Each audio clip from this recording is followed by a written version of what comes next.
Why does God allow evil in the earth? I don't understand why there are so many terrible things going on in this world.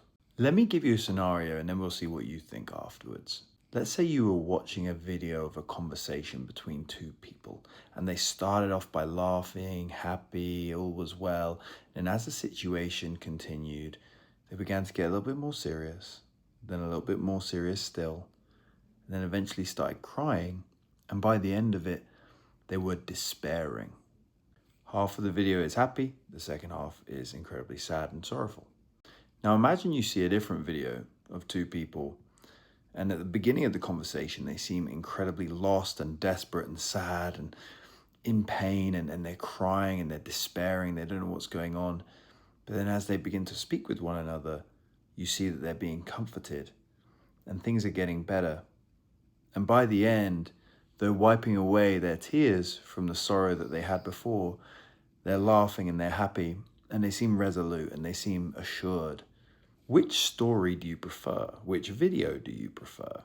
The first is the devil's world that says laugh now, cry later. Do whatever you want to do now, live freely, and then deal with whatever the consequences are later.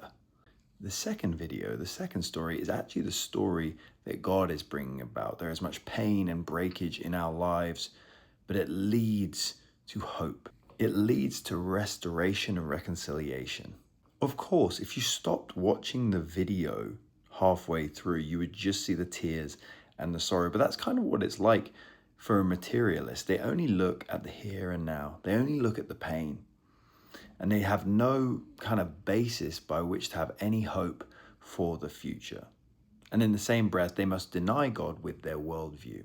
The kind of life God has given us is a life of struggle, is a life that is hard, that has pain, but leads to everlasting life, hope, reconciliation, pleasure, fulfillment, relationship, all of these good, amazing, and soul-satisfying things. And actually, the two are quite linked.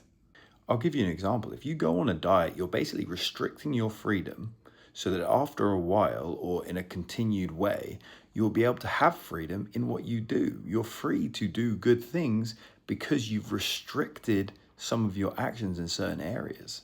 Now, the opposite is using your freedom to do whatever you want and actually giving yourself over to things that are going to really restrict you. It's like that with sin.